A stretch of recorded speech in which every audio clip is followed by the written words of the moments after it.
Hello, everyone. Welcome to another episode of Sports Dialogue. Coming up next, Paul Edwards shares his picks regarding the Northeast Conference basketball tournament, which continues tomorrow with two semifinal games. And Paul Edwards will tell you who he believes will win. Thank you, and God bless you.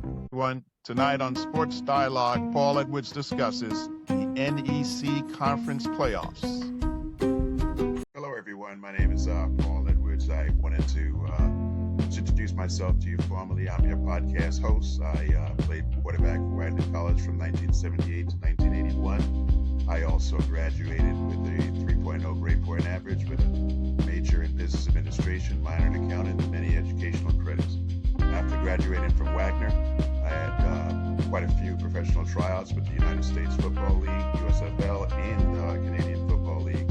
And I also embarked upon my business career at the same time by playing semi-pro football. I was named the youngest manager in Xerox, featured in a cover story on Black Enterprise magazine, and in 1986, and I became the manager, one of the youngest managers in Xerox in 1985. I started my own business in 1988, and I've owned and operated my businesses for the past 37 years.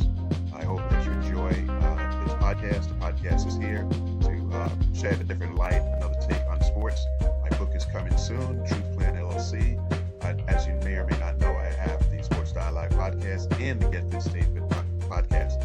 We have doctors on to encourage everyone to stay healthy and arm us with the information that we need to stay healthy and hopefully live a longer and healthier life. Thank you, and God bless. This video podcast will feature dialogue about and with professional, college, high school players, coaches, management, executives, officials, fans, the role of sports in society, how sports affects the economy, the social benefits of sports in all communities, how to keep sports as safe as possible, how to ensure sports retirees are not forgotten, and how do we ensure that sports continue to play a positive role in the lives of all people worldwide. It is our goal to have guests join us and participate in the sports dialogue during our episodes. Hello, everyone. Welcome to another episode of Sports Dialogue. If you may recall, on the previous episode, I gave my picks, predictions, if you will, of who I thought would win each of the four quarterfinal basketball games played in the NEC Conference. That's the Northeast Conference. And those games took place on Wednesday, March 4th. And before those games, as you may or may not recall, I shared my picks. And each of the teams that I picked for each of the four games won. LIU won, Wagner College won, Stonehill won, Mercyhurst won, and I picked them all. I thought they would all win. So as promised, I'm here today. This is Friday, the 6th of March. The semifinals will be played tomorrow, Saturday, March 7th. I believe the first game is at noon. Stonehill travels to Mercyhurst. I believe it's aired on ESPN+. And the second game is approximately 2 o'clock.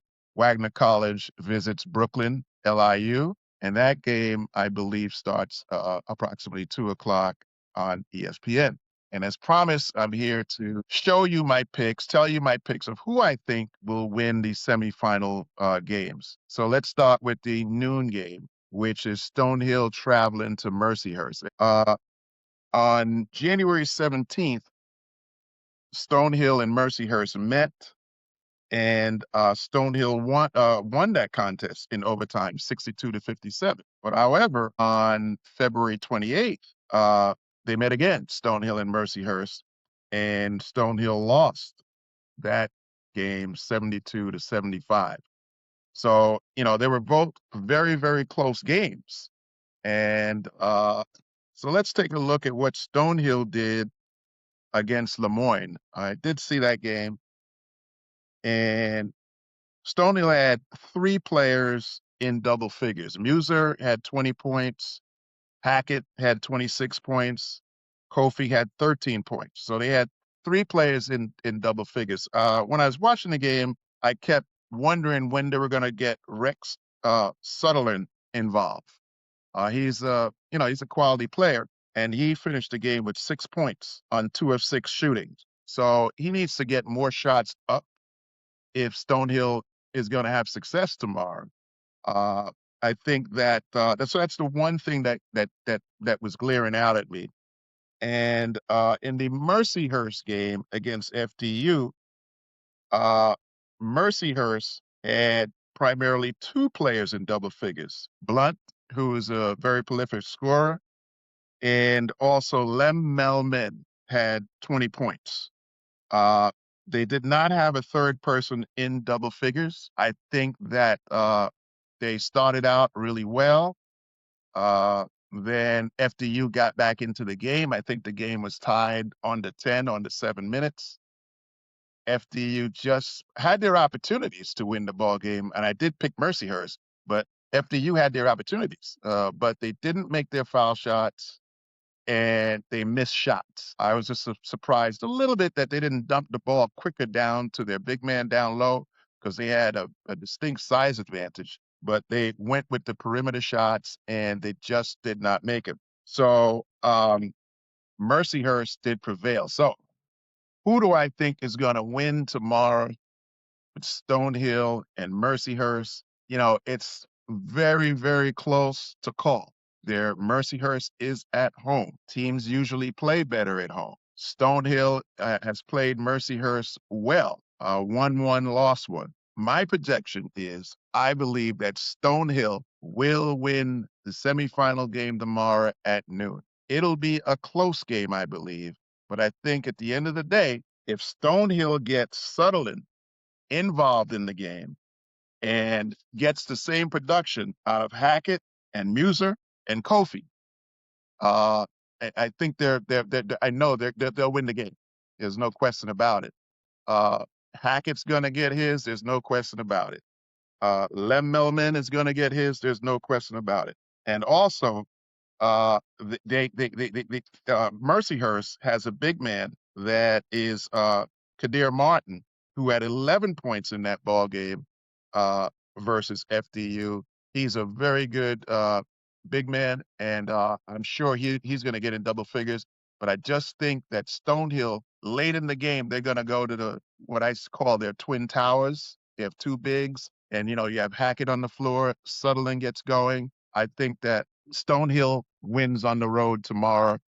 The game starts at noon. So let's talk about my alma mater, Wagner College, and LIU. Wagner College visits LIU. If you look at what Wagner College did against CCSU, besides winning the game, how did Wagner College win the game?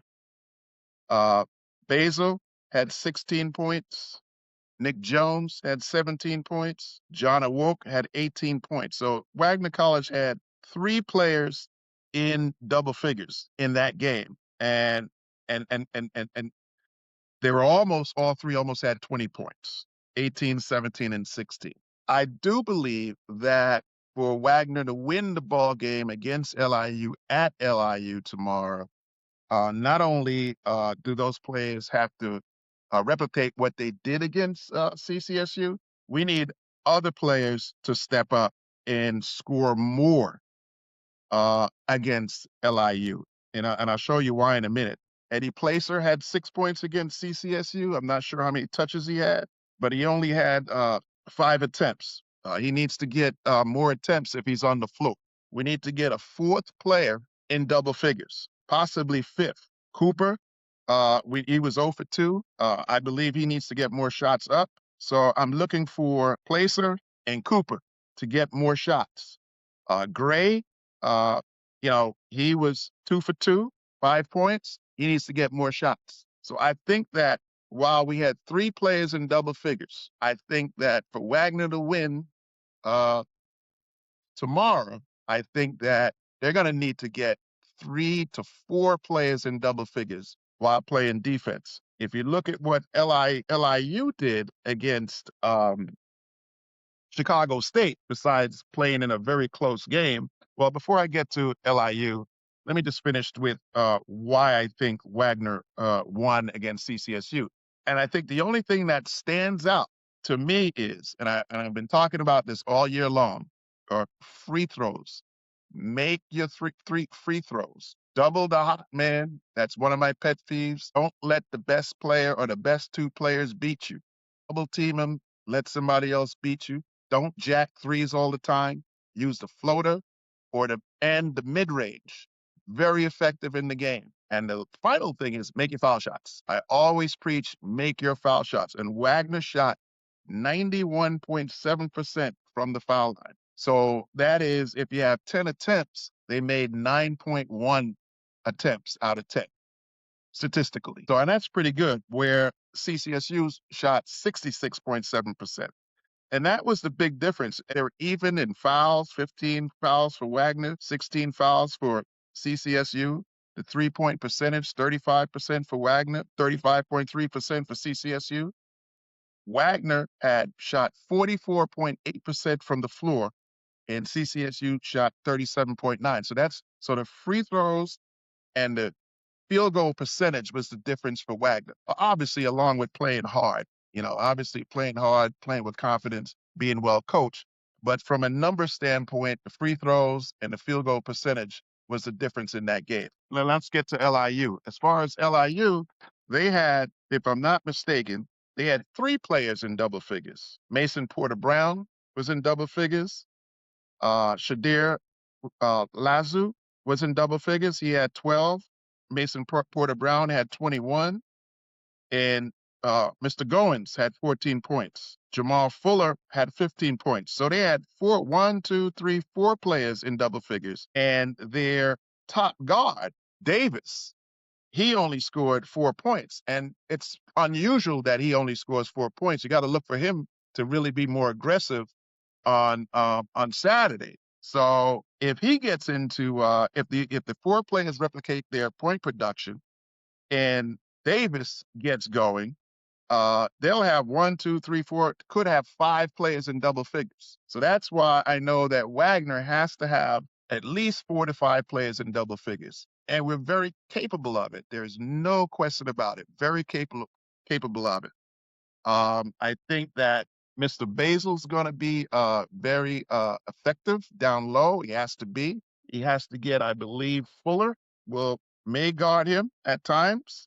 And Fuller is a very prolific scorer. So again, do your shimmy move, pump fake, go right up, get him in foul trouble, make him play defense, similar to what I suggested against CCU and Mr. Frazier.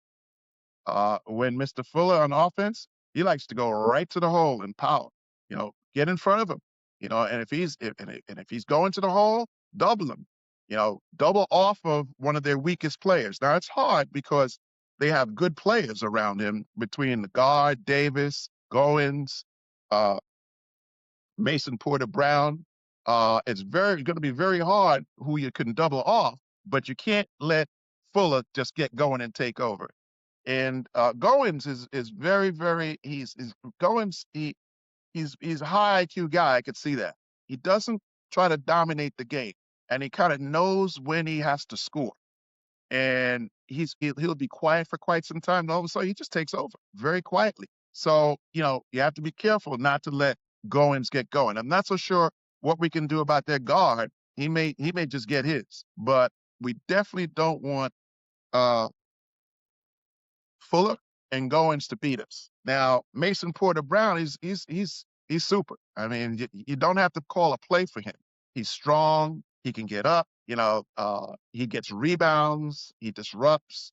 So LIU is a very, very good ball club. But however, I am picking Wagner College to pull the upset in downtown Brooklyn tomorrow on DeKalb Avenue because I think Wagner now has won 5 games in a row. They have to treat this particular game as the championship game. They've lost to LIU twice. I thought that the second time they lost to LIU was in Brooklyn. They played a doggone good game, but LIU just played a much better game. I don't think any team in the NEC would beat LIU the way they played against Wagner at home on the second game. And Wagner fought, but LIU played better. I think that Wagner has to put it all together tomorrow. And if they put it all together tomorrow, they'll beat a very, very, very good LIU team. Now, I caution, there's something about day games with Wagner that I saw. early in the season against CCSU, which I mentioned. They played a noon game and they were just off. And then there was another new game. I forget which one it was. They just a little off. I don't know. Sometimes if you're used to playing night games, 7 o'clock starts, a day start could throw you off. So, just be mindful of that, Seahawks. Uh, I can't tell you how to fix that. I don't know what the routine is, but I just know be just understand that you've been a little off in day games, and if you understand it, maybe you can do something about it. What to do about it, I don't know. But understanding the problem is the first step in solving the problem. So I think it's going to be a very, very close one in Brooklyn. I think you're going to see very, very good scoring, good defense, loud crowd at the ball game, although it's early in the day, 2 o'clock on a Saturday. I think it'll be good basketball. So if you get a chance, I'm going to tune in. I suggest you tune in. Those are my predictions for the winners of the semifinals. I'll come back on Monday, and on Monday I will see how my predictions went, and I will tell you who I think will win the championship game, which is on Tuesday, and I think that's aired on ESPN2. Next week on Monday, I'll also switch gears and to talk about the Big East tournament, which is coming next week. And so, thank you for joining us. Thank you for listening, and I'll see you again on another episode on Monday. God bless you. Thank you.